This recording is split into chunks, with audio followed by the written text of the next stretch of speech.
On va poursuivre après ces chants, ces partages et nos cœurs disposés devant Dieu, à aller explorer, le- lire et comprendre la Bible, puis tout ça pour le mettre en pratique. Aujourd'hui, on va regarder les outils qui sont à notre disponibilité pour mieux comprendre la Bible. Juste avant, Seigneur Tout-Puissant,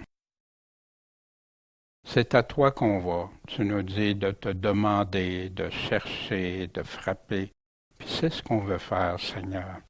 Accompagne-nous encore ce matin à explorer des choses pour nous aider à mieux te comprendre, pour mieux te servir, mieux te plaire, puis qu'on puisse tous grandir avec ça. Merci, Seigneur, de tout ce que tu as fait ce jour pour nous. Amen. La semaine dernière, on avait vu des études spécifiques. Juste avant, on avait regardé les contrastes, les opposés, les similitudes, des paraboles qu'on a vues par la suite. On avait regardé par sujet, par livre ou par lettre ou par passage, par sujet ou thème, ou soit de situation ou d'événements qui peuvent se produire. Aussi étudier l'auteur, qui est cet auteur-là, quelle était sa vie, ou des personnages qui peuvent être un exemple à suivre, puis même parfois à ne pas suivre, parce qu'il y en a qui ont, si je pense au roi Saül, etc. Les études de paraboles, qu'on a regardé, des paraboles, ces exemples, ces images que Jésus utilisait pour nous annoncer le royaume, nous faire comprendre l'importance, puis par des sujets que même des enfants pouvaient comprendre, mais que ceux qui voulaient fermer les oreilles ou fermer les yeux ne comprenaient pas.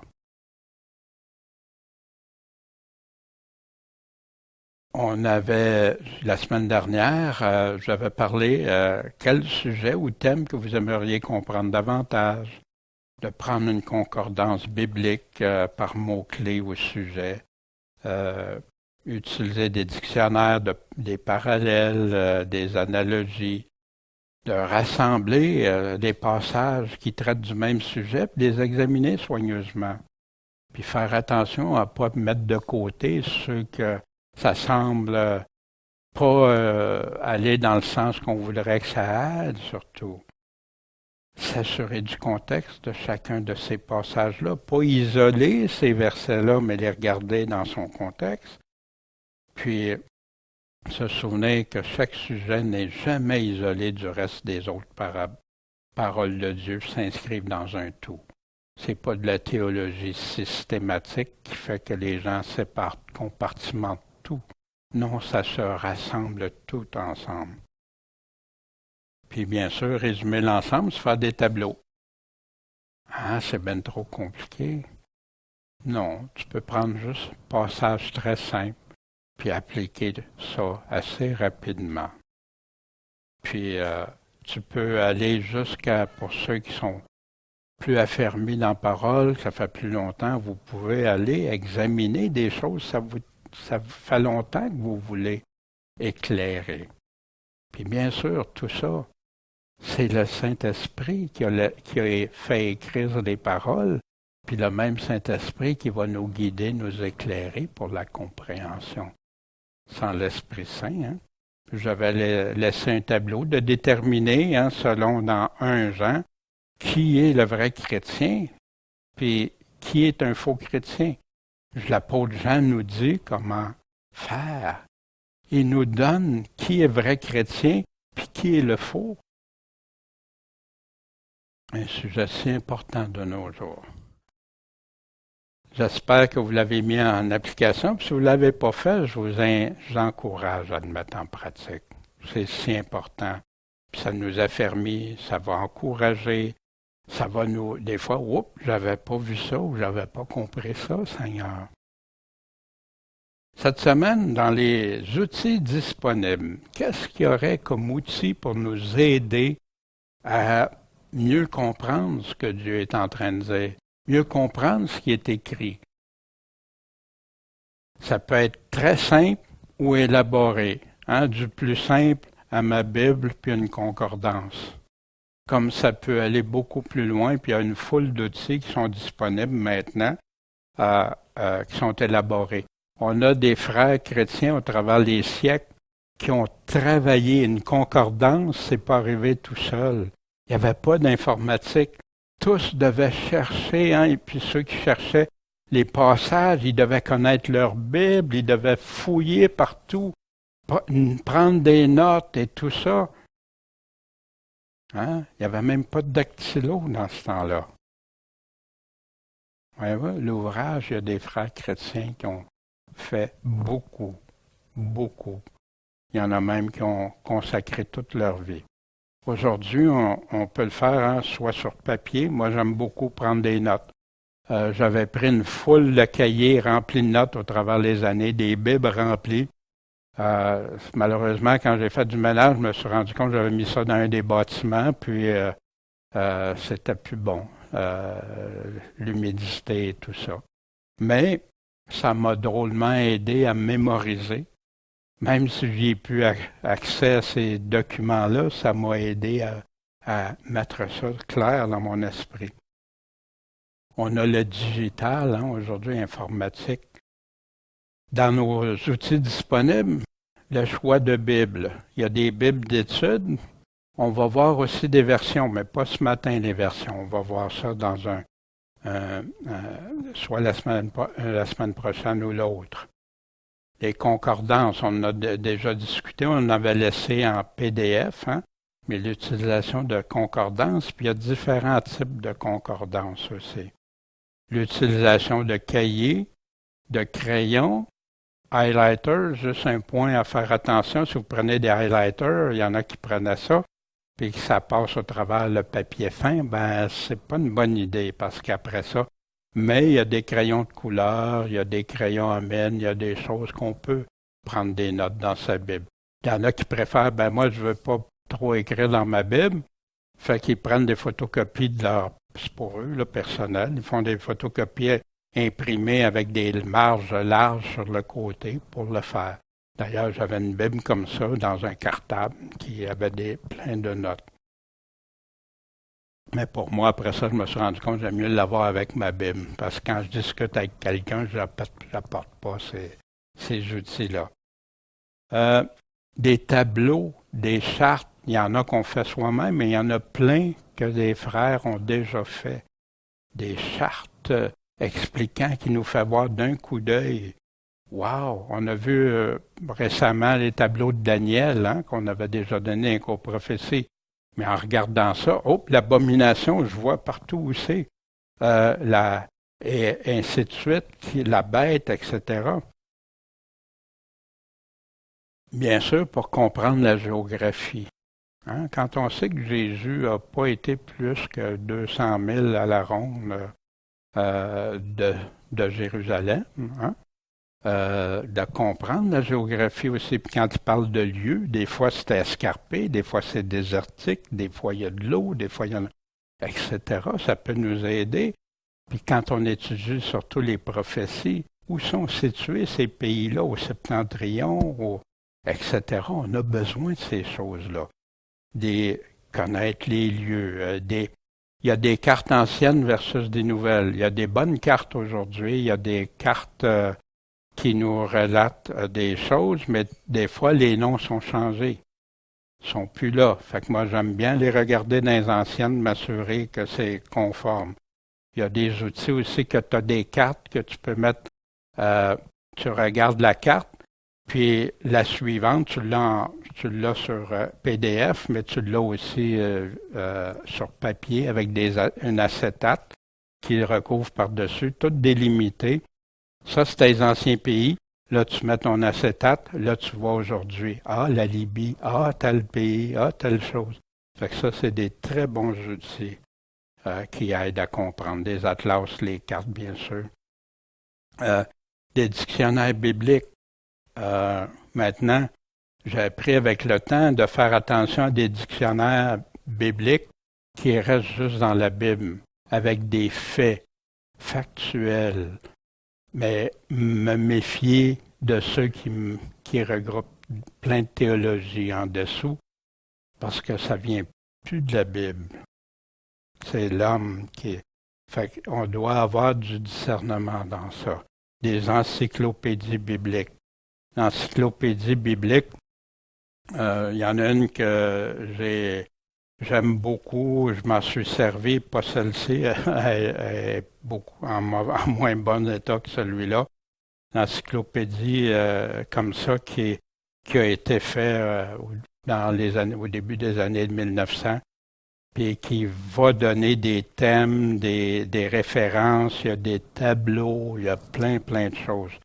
Ça fait que des outils comme ça, c'est idéal. Concordance parallèle dont on vous a laissé le PDF, en PDF qui va encore aujourd'hui, qui va être joint sur pourchrist.com. Michel nous fait ça. Des dictionnaires bibliques, des dictionnaires bibliques. Puis là, bien sûr, de regarder, encore là, il y a des tableaux, il y a des noms, identifier des noms qu'on n'est pas sûr, qu'on regarde, peut être très utile. Toujours attention, le même conseil, attention, s'il y a des commentaires théologiques, soyez prudents. Est-ce que c'est vraiment conforme au texte biblique ou si ça s'en va, ça oriente ailleurs? Des textes grecs, j'aime beaucoup, moi, le grec, d'aller regarder la signification des mots. Encore là, par contre, il faut faire attention parce que si tu vois juste le mot grec puis tu ne regardes pas le contexte, tu as plusieurs définitions.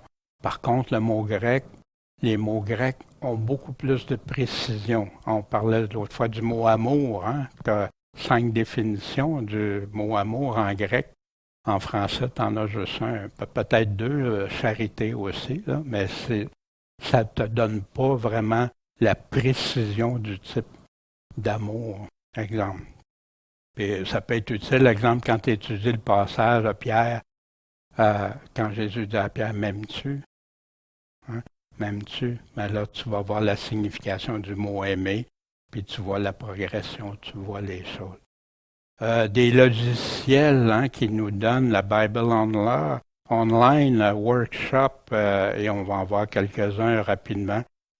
Des outils pour connaître l'histoire, la chronologie.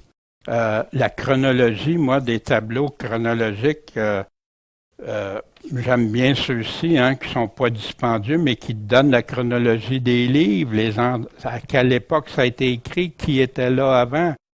C'est Nouveau Testament, la période entre l'Ancien et le Nouveau, puis l'Ancien Testament. Fait que tu as ces outils-là qui peuvent t'aider à te positionner.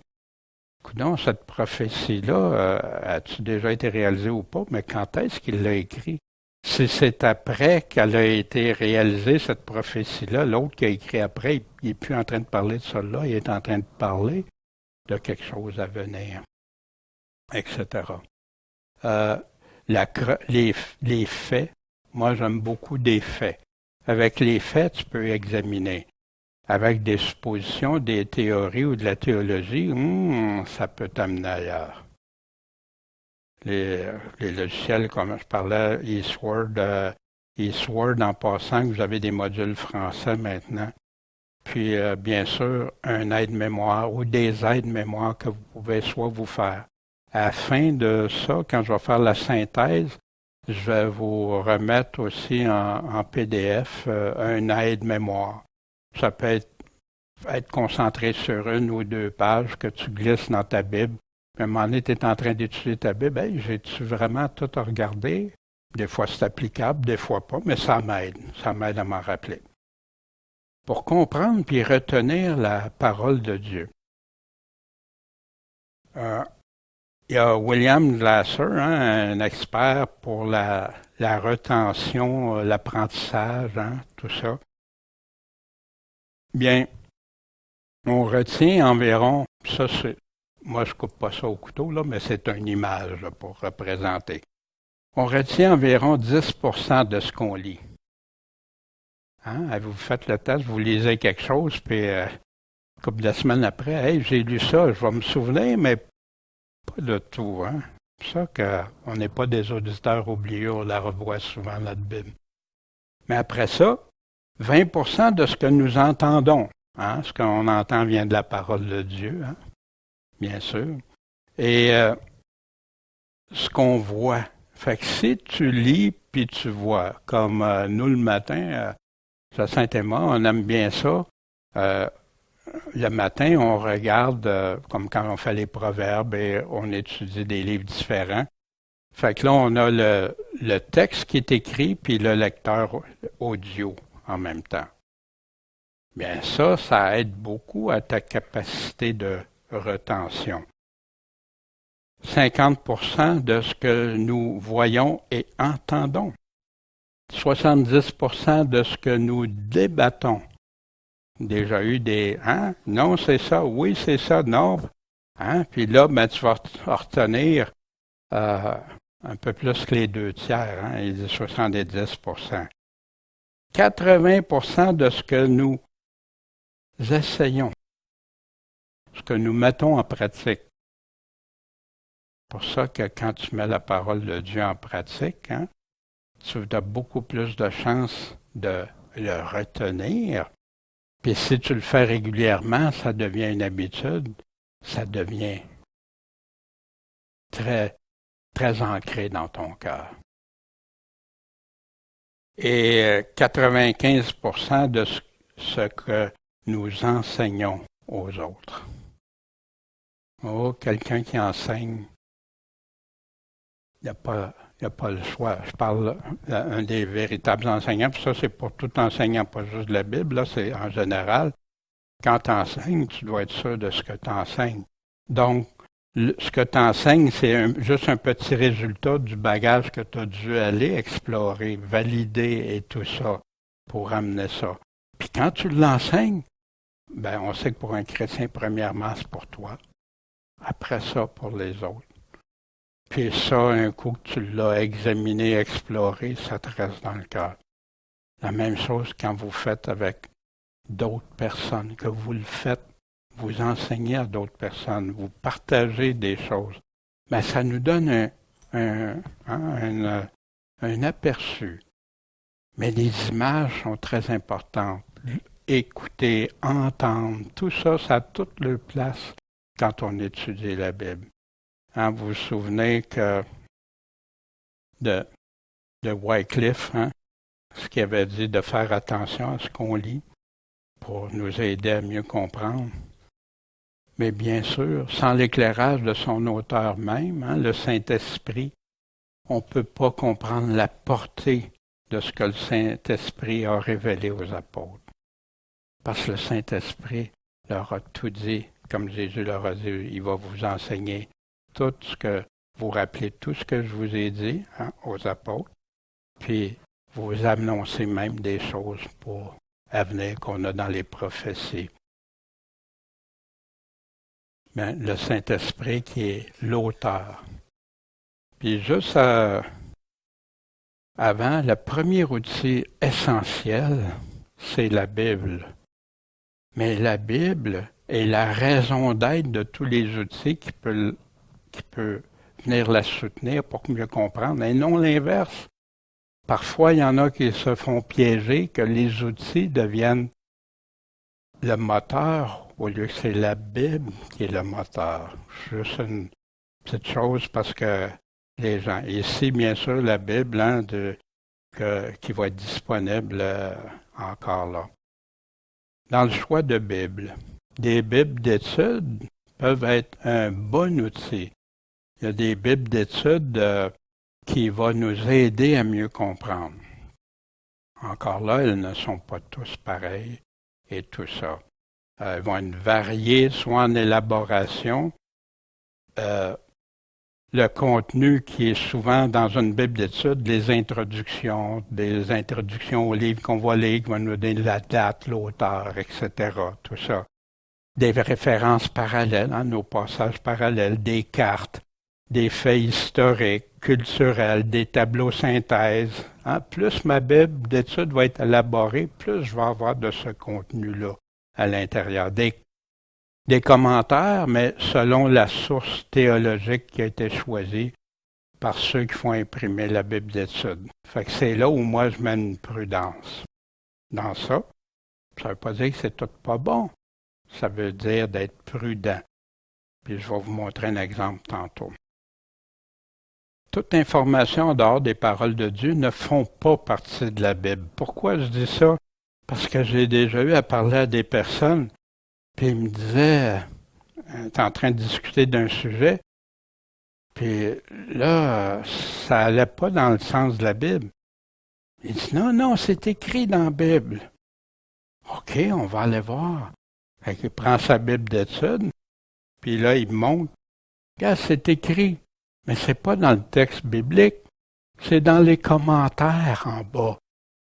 Puis justement, ces commentaires-là allaient en opposition avec ce que le texte disait.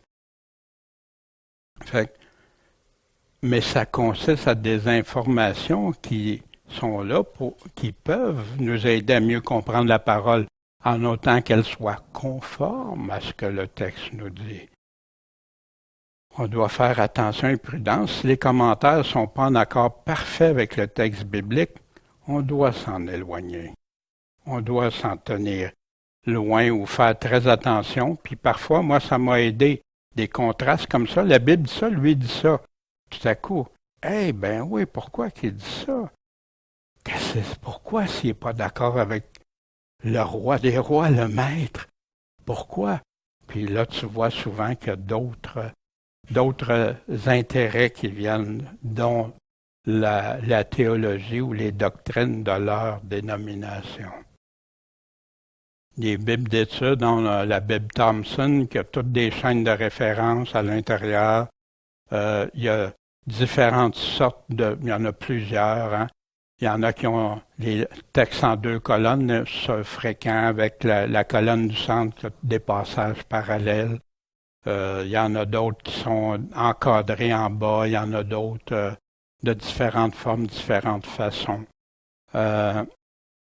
Au moins ici, ce que j'apprécie, exemple d'une Bible comme ça, je ne dis pas que c'est une bonne Bible, tout ça, mais ce que j'apprécie, c'est que les commentaires sont ressortis. Là.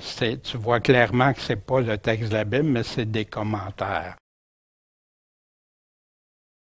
Des bonnes Bibles d'études. On a la David Martin, hein? Puis je vous invite, ceux qui ne la connaissent pas, à aller lire. Vous pouvez télécharger gratuitement aussi le texte en ligne. Vous avez texte de 1744 qui est des fois plus facilement compréhensible que des textes modernes même.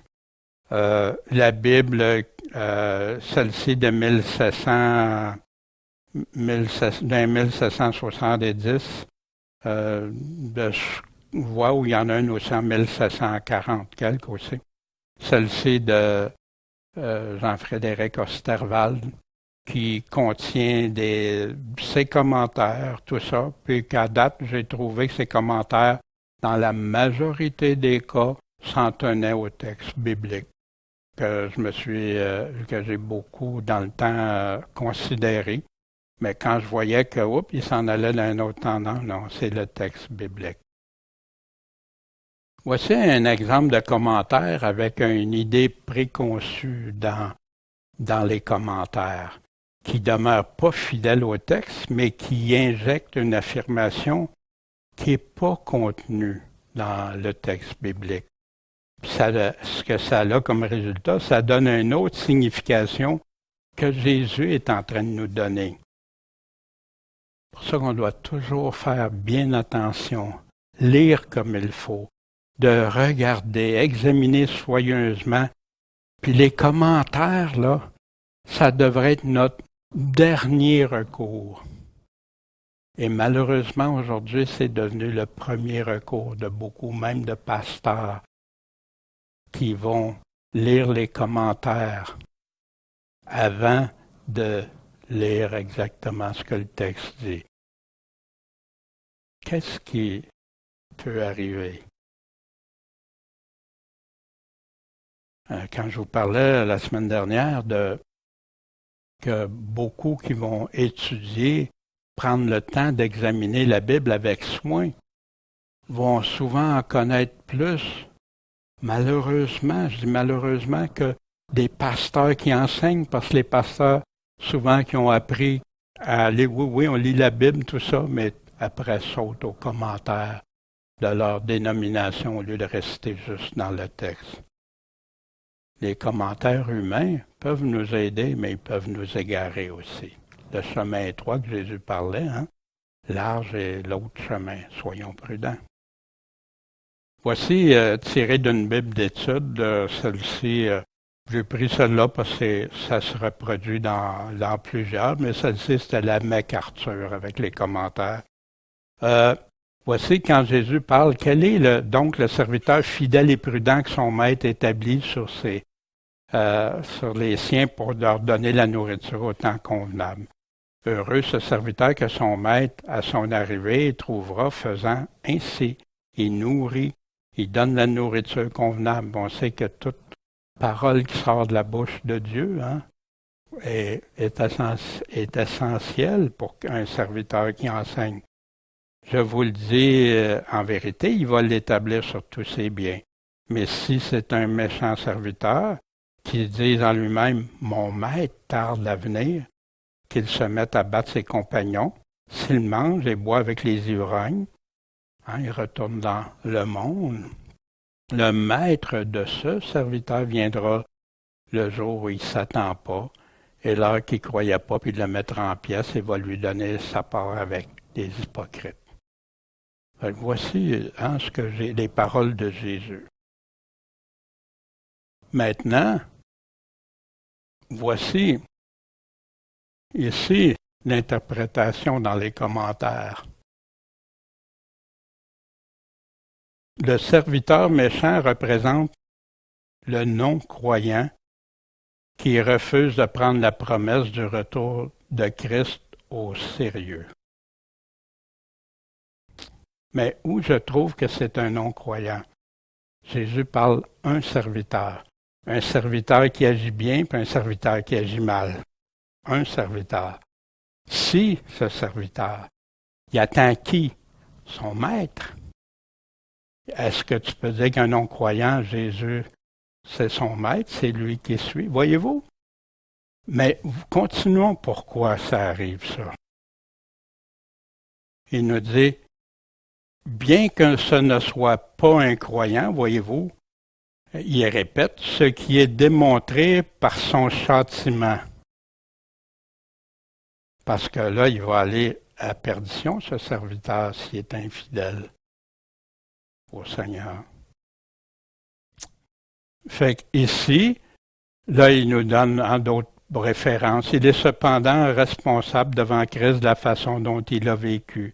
Jésus enseigne la vie, les capacités naturelles, les richesses, les possessions de chaque personne dans le monde sont un dépôt qui lui a été remis par Dieu. Chacun devra rendre compte de la manière dont il les a utilisés. Oui, mais ici, il est en train de parler de quoi? Qu'est-ce que tu as fait? T'es-tu un serviteur fidèle ou t'es un serviteur méchant? En passant, vous voyez, Jésus ne prend pas deux serviteurs. Il prend un serviteur, le fidèle, puis celui. Et voici. Et ça, pourquoi ça arrive, ça? C'est parce que ça en vient à appuyer ma théologie. Le texte n'a jamais dit que c'est un non-croyant. Mais le fait de dire un non-croyant, ça m'empêche de vraiment comprendre puis d'examiner. Est-ce que je suis un bon et fidèle serviteur ou est-ce que j'en serai un? Ou si je vais être un méchant serviteur qui va retourner dans le monde, même trahir ses frères et tout ça, comme la Bible nous parle ailleurs. Avec la confusion est apparue avec la théologie.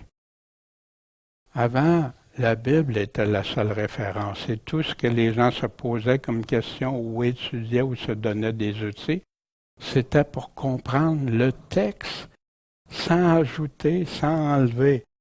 Mais la théologie a fait en sorte de rendre les paroles de Dieu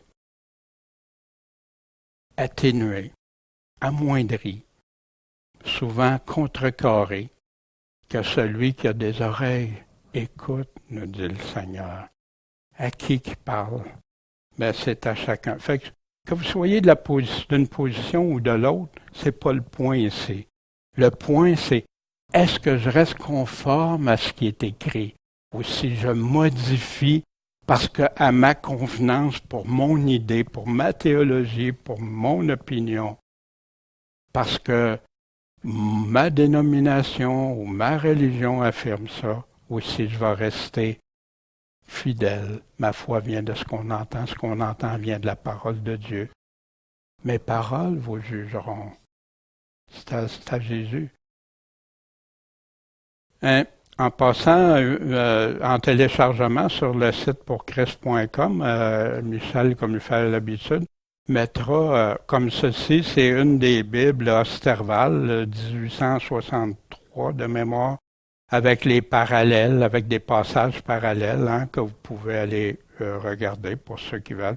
Vous pouvez télécharger ça dans votre ordinateur, dans votre cellulaire. Puis en passant, c'est tous accessible. Vous pouvez aller voir sur Google Doc, puis télécharger encore plein d'anciennes ressources qui sont là, encore. Ça, c'est une Bible qui a été étudiée. Je sais pas, tous les commentaires, c'est pas la mienne, mais j'en ai déjà eu semblable à ça, là, qui était rendu comme ça. Mais ça, la personne, il a fallu qu'elle prenne du temps pour réfléchir, puis qu'elle examine et tout, ce qu'il y en a. Il y a aussi des dictionnaires là, qu'on a laissés la semaine dernière, mais qui sera là aussi cette semaine pour télécharger, s'il y en a qui n'ont pas de dictionnaire ou de concordance. Vous pouvez garder ça dans votre cellulaire, dans votre ou n'importe où. On va voir les logiciels aussi qui peuvent avoir ces outils-là, semblables. Mais celui-ci, je l'aime, c'est des années 1800. Puis très utile, avec des termes, des différentes choses. Fait que pour moi, c'est un excellent outil, puis je tenais à le partager pour ceux qui aiment étudier la parole de Dieu. Il y a d'autres outils, des dictionnaires, des encyclopédies bibliques, autres que ceux que j'ai montrés, bien sûr, des ensembles de cartographie. Aujourd'hui, des cartes, il y en a téléchargées ou achetées, des tableaux, plein de tableaux accessibles. On a vu des tableaux chronologiques, mais il y a plein d'autres tableaux. Mais dans les anciens outils, vous allez retrouver tout ça gratuitement. C'est rempli. Moi, j'avais bien aimé aussi dictionnaire des croyances des premiers chrétiens qui m'a aidé. Pourquoi les premiers chrétiens, avant les 300, le concile là, de Nicée, pourquoi avant les premiers chrétiens, ils pensaient comme ça, puis après Augustin, ils pensent différemment? Ben ça m'a aidé à trouver plein d'écrits des premiers chrétiens tout de suite après le temps des apôtres. Quelle était leur compréhension? Ça ne remplace pas la Bible, jamais, mais ça vient éclairer sur certaines choses. Un outil digital ou informatique peut drôlement nous aider. Il y a des nombreux outils informatiques, eSword, N-Bible, Blue Letter, la Bible Online, etc., plein de sites de recherche. D'ailleurs, vous avez sur le site pourchrist.com des recherches sur les versions de Bible et vous pouvez trouver les passages et tout ça. Plein de sites, en tout cas différents.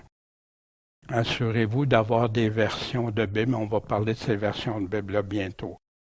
Les logos. Un outil que j'aime beaucoup utiliser, c'est eSword, que vous pouvez télécharger les modules en français. Maintenant, il faut juste chercher un peu pour l'avoir. Puis qui nous permet de choisir, on met les versions de Bible qu'on veut. On peut comparer, avoir plusieurs fenêtres. Exemple, ici, tu choisis ici dans Matthieu 24, 48, tiens. Mais si c'est un méchant serviteur qui dit en lui-même, ça ressemble à ce qu'on a regardé tantôt. Puis là, quand tu cliques sur le verset, il commence toujours au premier verset, quand tu cliques, tu peux choisir d'avoir des passages parallèles, des commentaires de Meyer, en tout cas, tu choisis Bullinger, plusieurs, John Wesley, Matthew Henry, à peu près n'importe quel commentateur dont c'est gratuit. Sinon, tu en télécharges, tu dois payer, comme MacArthur, ces choses-là, tu dois payer pour avoir ces commentaires-là. Mais ici, tu vas retrouver, hein, tu as plein de choses, tu as tes bibles, tes commentaires, dictionnaires, plein des outils où tu vas télécharger tes documents, tes versions de Bible, des options comme les fenêtres, comment tu organises et tout ça. Je ne veux pas entrer dans tous ces détails-là.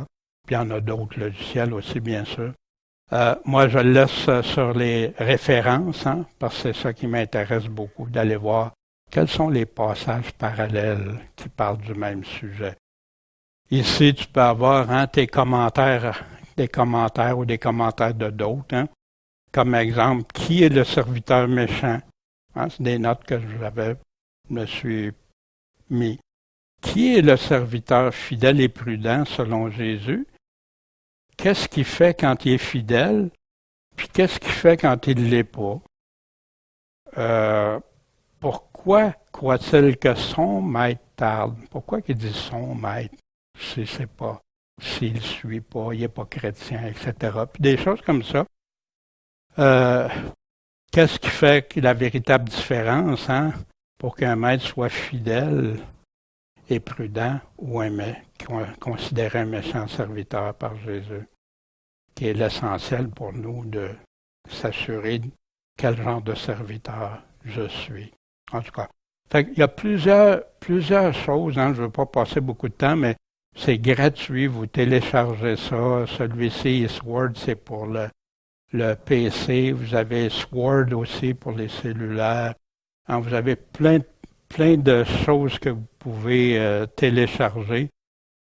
Il y a une version celle-ci est en anglais, mais vous avez une version française, bien sûr, que vous pouvez aller voir, des comparaisons de Bible, comment l'utiliser, des sermons audio, puis des images et plein de choses.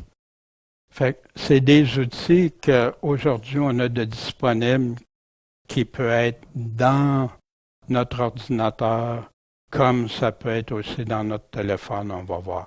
La Bible online, hein, moi j'ai gardé ma vieille version que j'avais achetée, qui était parce que plus tard ils ont changé les textes grecs pour qu'ils coïncident avec la Louis II. Donc, moi, je préfère, parce que les mots n'arrivaient plus, hein, quand les textes majoritaires, on regardera ça d'ici 2 semaines. Mais ici, la Bible online, tu peux la télécharger gratuitement, mais tu n'auras pas tous les références, à moins que ça l'ait changé. Là. Fait qu'encore là, moi, j'aime beaucoup la Bible online parce que je peux cliquer ici, soit Louis II ou dans la version autorisée, qui est la King James en anglais, puis je peux faire apparaître tous les numéros strong. Fait qu'à côté de chaque mot, tu as le vrai mot grec qui est utilisé. Puis souvent, tu peux faire ta recherche à partir de ce mot grec-là pour aller voir tous les autres passages qui utilisent le même mot. Mais tu arrives souvent dans des versions, tu vois, hein, pourquoi ils n'utilisent pas le même mot? Puis des fois, ça fait de la confusion. Ou tu veux savoir le mot à mot, tu vas voir exactement lequel qui est utilisé dans ce passage-là, etc. Fait que ça peut nous aider maintenant, faisons attention, parce qu'il y en a qui commencent avec le grec, puis là, c'est ça que ça veut dire. Non, sois prudent, va regarder le contexte. Ton contexte va te dire, comme en français, hein, tu as plein de synonymes ou tu as plein de définitions, je devrais dire plutôt, pour un mot, mais va voir c'est quoi la définition. Dans le contexte, c'est le contexte qui va déterminer c'est quoi la vraie définition. Quand tu as 5-6 définitions différentes. Puis encore là, bien, tu vas avoir tes mots grecs ici en anglais, français. Mais c'est toi qui programmes qu'est-ce que tu veux ou pas dans ça. Tu peux prendre, ça c'est quand tu veux choisir tes textes bibliques, prendre des notes, des médiathèques avec les cartes des textes, des livres. Quand tu fais des recherches avec ton mot-clé ou tu veux trouver des passages, etc. Puis tu peux configurer comment tu veux ton bureau. En tout cas, je ne veux pas aller dans les détails, le but, c'est pas ça. Mais le but, c'est de dire qu'il y a des outils faciles qui nous aident drôlement à aller plus vite pour trouver. Moi, j'aime bien ça quand je prépare quelque chose. Ben, je regarde les passages, j'examine, je fais des recherches avec ces outils-là quand je cherche des passages parallèles, des significations de mots, des choses comme ça, puis ça aide grandement. Puis vous pouvez aussi, la Bible online, hein, tu peux faire encore là plusieurs. Tu configures ça comme tu en as besoin. Fait que j'utilise eSword beaucoup pour les passages parallèles.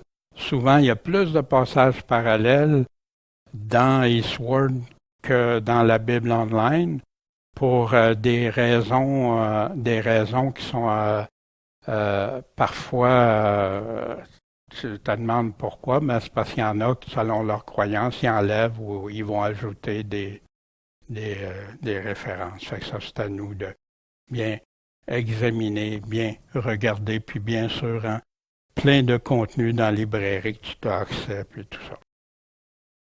Il y a aussi des outils N-Bible que j'aime beaucoup pour Android, pour les téléphones cellulaires. Ils en font une version aussi pour iPhone. Hein.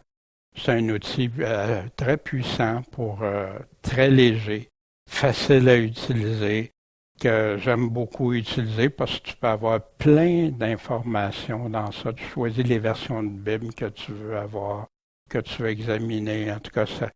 Puis c'est gratuit. C'est fait par des chrétiens pour des chrétiens. Je pense qu'ils ont bien compris, hein, l'Évangile est gratuit, puis ils le distribuent gratuitement. Fait que c'est des gens dédiés, puis c'est open source, hein, puis ils font pas un sou avec ça. Puis c'est comme tu as tellement de fonctions que c'est ça au début. Il faut que tu t'habitues puis choisir.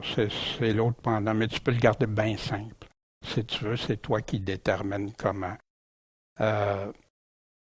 Puis, quand tu as les affichages, tu peux consulter les traductions, tu peux mettre les commentaires si tu veux, tu peux mettre les mots grecs. Tu peux avoir plusieurs études bibliques différentes en même temps, puis tu peux changer tes paramètres selon ce que qu'est-ce que tu es en train. Le grec, les mots strong, hein, ça nous permet de comprendre les mots grecs et hébreux, d'avoir des définitions. Les passages parallèles aux références croisées, des notes de bas de page, des documents qui peuvent être liés, des références croisées, Treasure of Scripture Knowledge, hein, que j'aime beaucoup. Il y a 500 000 versets de références parallèles. Celui-ci est en anglais, là, mais ils ont des versions françaises. Puis quand tu fais des recherches, tu peux être sûr d'avoir... Il va t'en donner beaucoup. Tu n'en as pas nécessairement besoin de tout, mais ceux que tu as besoin, tu sais qu'ils devraient être affichés là. Puis ce qu'il y a d'intéressant aussi, c'est utilisé partout. Fait que tu as dans plus de 700 langues. Puis, tu peux l'utiliser complètement hors ligne. Et te mettre en garde, par exemple, il y a certains pays où c'est interdit, la Bible, hein, maintenant, puis tout ça. Fait qu'ils mettent en garde, fait qu'il y en a qui réussissent à le faire télécharger ailleurs pour l'obtenir différemment, pour que des chrétiens aient la Bible, parce qu'ils n'ont pas le droit ils interdisent tout ça. Fait qu'ils te disent d'être prudent si c'est dans un de ces pays-là, puis tout ça. Mais l'avantage avec ça, un coup que tu as téléchargé tes documents, tu n'as plus besoin d'aller en ligne.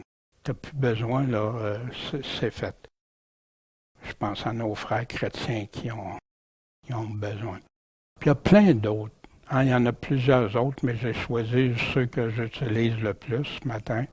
Mais si quand vous en avez d'autres, puis il y en a, si vous voulez nous partager, là, vous pouvez toujours nous écrire sur pourchrist.com des commentaires. Vous envoyez un courriel, puis vous avez d'autres suggestions, des choses, ça va nous faire plaisir de les recevoir. Puis ici, bien, j'ai mis le lien pour la page d'accueil là, pour télécharger ces documents-là, puis aussi télécharger pour les modules français aussi, parce que tu peux avoir une version française ou anglaise de tout ça, ou dans plein d'autres langues. Ça fait que dans ça, qu'est-ce qui est important à retenir? C'est que la Bible va toujours rester la seule règle de ma foi. La seule chose auquel j'aurai à répondre devant Dieu. Les paroles humaines, s'ils sont en plein accord avec ce que Dieu dit, amen. Mais s'ils bifurquent, même contredisent, wow, soyons prudents.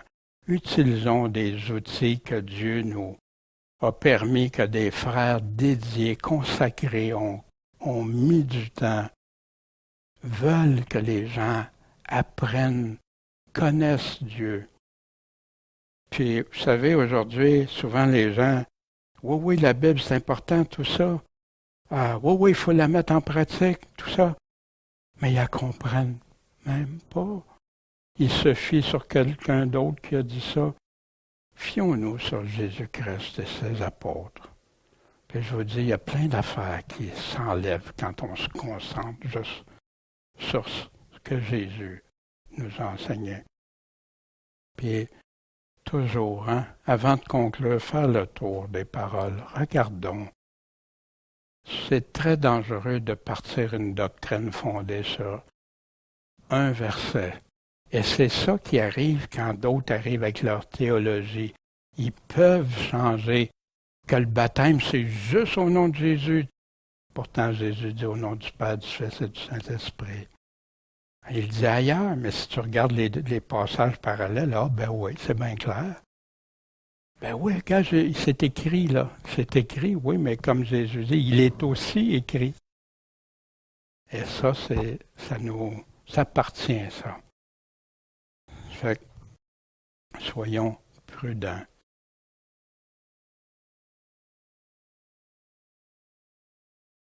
Quelques avertissements. Oui, voyons l'arbre, mais voyons la forêt aussi. Qu'est-ce qui entoure? C'est un tout, cette parole de Dieu-là. Puis bien sûr, la nouvelle alliance, c'est ce qui est pour le chrétien.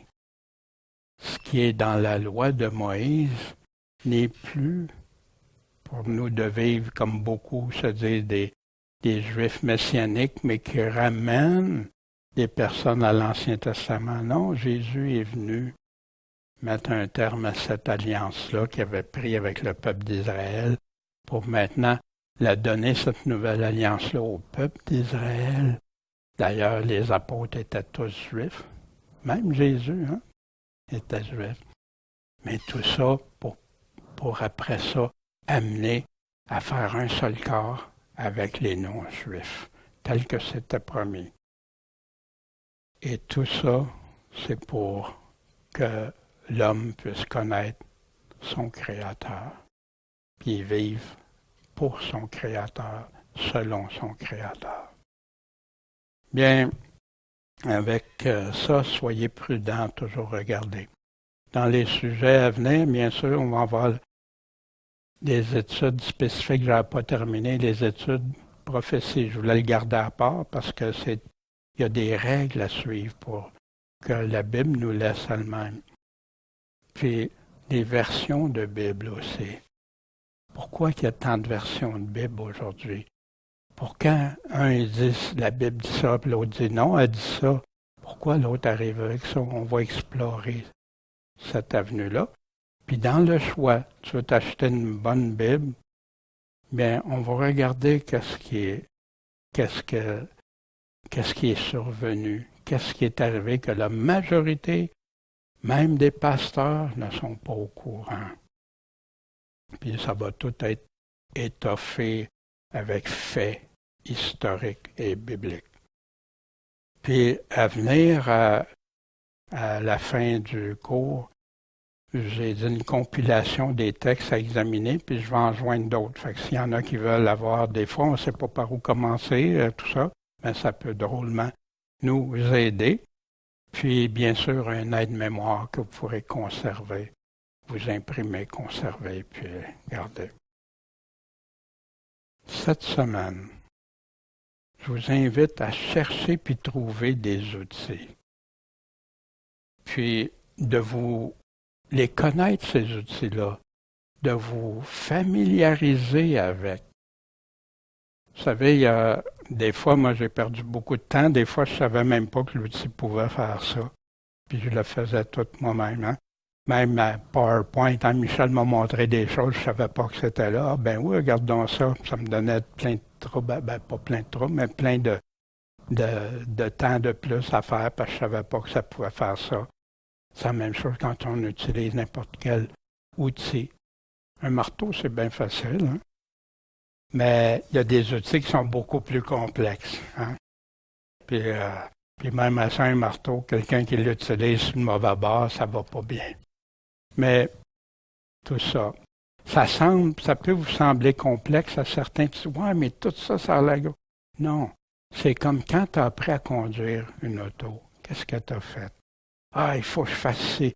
Je rentre dedans, m'attache, ajuste les miroirs, fais ci, fais ça, pèse sur le frein. Puis, ah là, c'est wow! Je me souviens de ma première fois que j'ai conduit ma Mustang manuelle. Puis, c'est la première journée que je conduisais sa route. Puis là, j'arrive dans une côte. Puis là, il y avait un auto en arrière qui vient. Ah, qu'elle t'approche, puis tout ça. Là, hein, ça a l'air tellement gros. Mais après ça, ça devient tellement. Hein? Mais c'est ça. Fait qu'au début, ça nous semble comme ça, mais après ça, tu n'as plus besoin de penser à toutes ces étapes-là, puis tout ça. Ça se fait naturellement. Puis si je le fais pour pour devenir docteur, infirmière, policier, dans n'importe quel domaine que ça prend de la formation, j'apprends des choses. Puis là, pour devenir un bon chrétien, un bon serviteur du Seigneur, je ne suis pas prêt à rien faire, voyez-vous.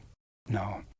Fait que demandez au Seigneur. Il va vous aider, vous guider, vous montrer qu'est-ce qui est important rendu à votre étape, à votre niveau. Puis vous allez voir, vous allez grandir de plus en plus. Bien bon, Père Céleste, merci pour nous avoir permis que des frères, des sœurs ont consacré leur vie, Seigneur, pour qu'on ait des outils. Seigneur, donne-nous le discernement de choisir les bons outils, la bonne façon. Et tout ça, Seigneur, sans jamais oublier que ces outils-là ne sont que des outils pour nous amener à mieux t'entendre, à mieux te comprendre, à mieux te servir, à mieux être en pleine assurance d'être en train de faire ce que toi tu nous demandes, Seigneur. Seigneur, béni sois-tu, fortifie, encourage. Seigneur, je te prie spécialement pour ceux qui nous écoutent, qui cherchent ta vérité, ceux qui ont l'amour de la vérité. Guide-les, conduis-les, Seigneur, juste à tes paroles, puis je sais que le reste, Seigneur, tu peux transformer et avoir des véritables serviteurs fidèles et prudents. En ton saint nom, Jésus-Christ, Maître et Sauveur. Amen.